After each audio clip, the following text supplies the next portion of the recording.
What's up, family? I'm back. Utubezfinest in the house, chilling with Unc. Yo, I'm back by popular demand. I was asked about a story time that I did where I was falsely arrested, and it came to my attention that I didn't uh, finish the story because people wanted to know, like, what happened to the other guys, and what was the final outcome. So this is what I'm gonna do. I'm gonna give you just a breakdown of the story of what happened, and then I'll tell you what happened with everybody, and everybody have a full, complete understanding about what happened. So anyway, the story was about me being arrested falsely, going to the movies with my family, um, leaving the movie theater, got disconnected from my family members, and winding up by myself. Police wound up running up on me, questioning me, IDing me. They wound up arresting me for grand theft auto. Went to jail. They kept me in jail for 3 days. Did not let me get a phone call. My family was wandering around, wondering where I was at. Um, Eventually, after the 3 days, they let me get a phone call, and I was able to call my mom to come get me from jail. And the ending process on it, I wound up going to court and getting what they call probation before judgment, and which meant I couldn't get in trouble like that within a year. And then if I didn't, then they would completely throw the charges out, and it wouldn't be on my record because I didn't have a criminal record from the beginning. So it worked out. Now, as far as what happened to the rest of the crew, um, when I got out, I talked to them. They said they were doing the same thing that I was doing. They was running around looking for me all through the mall. They couldn't find me. They went over to the McDonald's, the same like me. Uh, I don't know why we couldn't run into each other. I don't know what happened, but they eventually wound up going home, and they looked all over for me. Um, they tried to call the authorities. They tried to call the hospitals. Nobody had no word. They even called the same jail that I was in, and they told them that they didn't have nobody by that name. Lied. They lied. Um, so it was panic. It was panic for the whole 3 days. So when they finally got the word that that I was okay, um, everybody came together and got me, and it was a reunion. And really being in this particular county, a lot of us, well, us younger guys, like my mom, she wasn't really familiar with how things were out there, but me and my brother and my friends, like we knew like at any point you could be snatched up off the street. uh, you can be taken somewhere and getting beat up by the police officers. Now I hope that they're not like that now, but this was like that back in the day. At any point you could have a police with their squad cars jumping the curb trying to chase you down and run you over. At any point, you could be walking with earphones on. They used to be real popular back in the day. They got the earpods now, but we had the earphones with the little cassette box or whatever. If you had any of those type of items, you better make sure you have a receipt on you for that item, or they will charge you with theft. Like it was real crazy back then. It was real crazy in that county.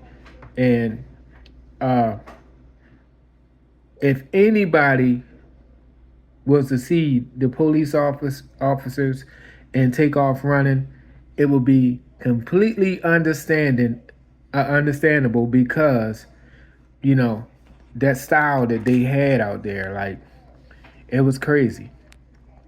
It was crazy, and it was even worse.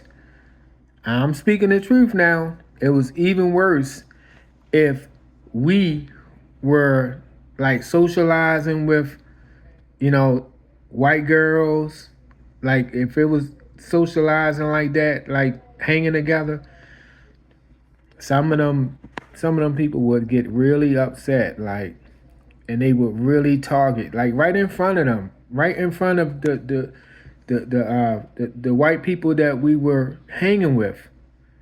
They would get really upset and try to do things to us. And I remember it clearly when I mentioned in my story where uh, uh, police would take your money, stuff like that. I'm gonna give you a particular instance that happened. Um, Me and my brother was standing. We knew these girls from. We used to go skating all the time at the skating rink, and we was standing out there talking to them. It was a white girl and a black girl, and we was out there talking to them like we wasn't trying to holler. They was just our friends, and we standing out there talking, and sure enough, boom, police come, jump the curb, run over there, uh, put me and my brother up against the wall, talking about we was trying to do something to that girl, not the black girl, the other girl, the white girl. Like we was trying to do something to her, and the girls, both the girls, was like, leave them alone. Like they are our friends. Like why are y'all messing with them? And they went through the whole finale. They got that get our ID and got to run us and this and that and the other. And one of them, I can say myself because it happened to me. I had just got paid and I cashed my check and I knew how much money I had in my pocket because I just cashed my check. And um, when he took my ID and my wallet, when I got my stuff back and I counted my money, some of my money was missing. And I brought it to his attention. I said, some of my money is missing. Where's my money at? He said, I don't know nothing about that. If you got a problem, take it up with the courts. Go file a report or something like that. He said, like just like really, really nasty, nasty, nasty people. Like, and man, I said, this is not for me. This is not for me. Like I lived out there for probably about 3 years, and I said, I got to get on from away from here because you know they getting out of hand, and it wasn't like we had some cases with officers, and mind you, let me just say this: it's not all cops, it's not all police officers. Seriously, I don't want nobody to get no bad taste in their mouth about no police officers because I've come across some really nice police officers, like some really good officers. Matter of fact, I had two of them in my family. So it's not about all the cops, but some police officers are corrupt.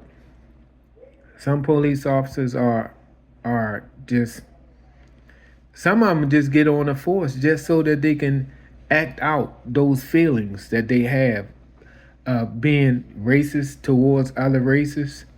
Like, and I have experienced it. I have seen it, and I didn't like it when I saw it, and I said I got to get on away from here. But anyway, so in that case, like I said, when I got back, I explained to everybody, what happened, and they told me, that they were running around trying to find me and couldn't find me anywhere. And my mom, she was upset and worried about me, and they was calling everywhere, the police department and fire. I mean, not the fire department, but the hospitals all around. Nobody could tell her anything.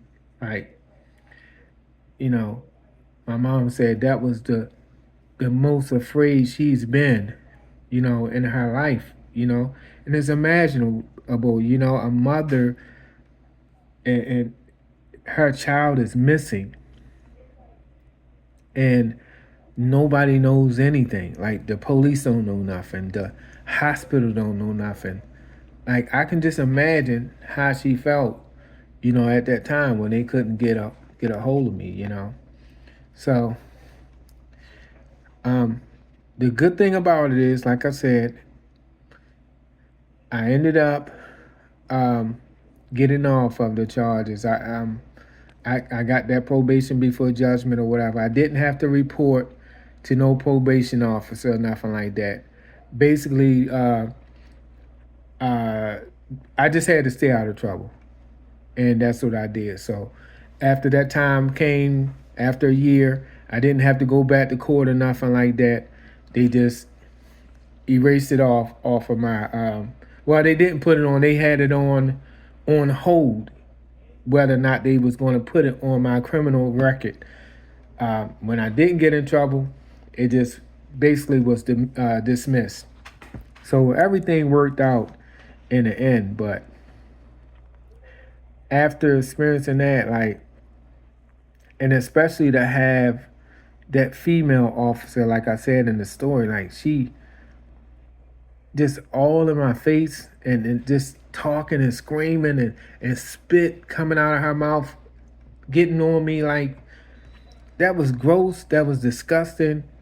And like I just couldn't understand it. And I was young. Like I never seen nothing like that before. I've never ever seen anything like that with an officer behaving that way.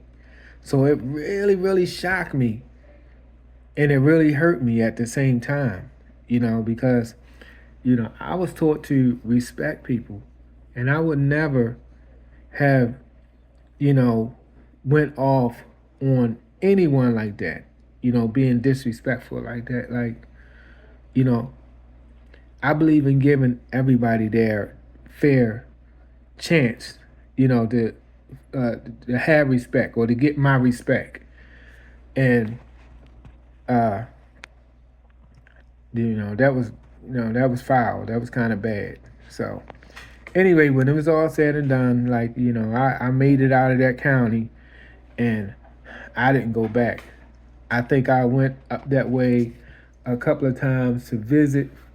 And matter of fact, I'm going to say, one of my friends that I was hanging with, his name was Vincent. I want to say rest in peace to Vincent. Vincent was like one of the best friends that I ever had, you know, and he ended up moving into the city also, and he wound up being killed. And that kind of hurt me. I really didn't get to hang with him when they moved up into the city. I really didn't know until the last minute. And then when I found out, before we can even get to hang out, he was killed in gun violence. And I want to say rest in peace to Vincent. I don't even remember what their last name was, but you know, this was a cool dude. And I'll tell you, I'll do another story time about my experiences with it. And being a friend with him, like, really showed me like true friendship. You know what I mean? Friendship and sacrifice and stuff like that. But I'll talk about that story another time. But I just wanted to, since he was involved with this story, I just wanted to say rest in peace to him. And I just wanted to let y'all know what the deal was with that. But I came back to finish telling the story because, like I said, I got some feedback with people saying, "Well, what happened? What happened to the other people and this and that?" I just wanted to tell y'all. And I realized, you know what? I didn't tell, what happened with the other guys and, from their angle, like what they was experiencing with me being missing. So I just wanted to come and do a little quick video and let y'all know what was what with that. But when it's all said and done, it worked out. And I thank God for keeping me and, keeping them also because, hey, they could have been one of the ones getting arrested too that night. So, and that's probably what people was wondering, like, because it was a few guys that got out their car and ran from the scene. So, if the cops had seen them walking around looking for me, they probably could have got them and accused them of the crime. But they didn't have no kind of interactions with no police officers that night. Um, like I said, they walked around the mall looking for me. Um, they went over across the street to the McDonald's where we used to hang at, and then they, went on home. So that was that until we met back up, and we all was happy, and was nobody more happy than me. I said, hey, that ain't my cup of tea. Even though, like I said, it wasn't bad, and I'm not gonna downplay no jail now, but it wasn't bad for me.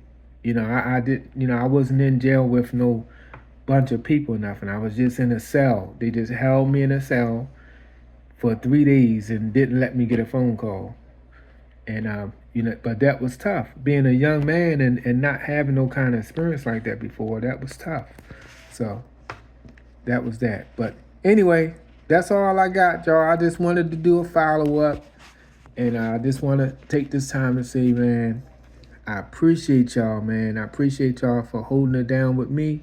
I appreciate y'all for coming back. I appreciate the likes, the comments, and the new subscribers.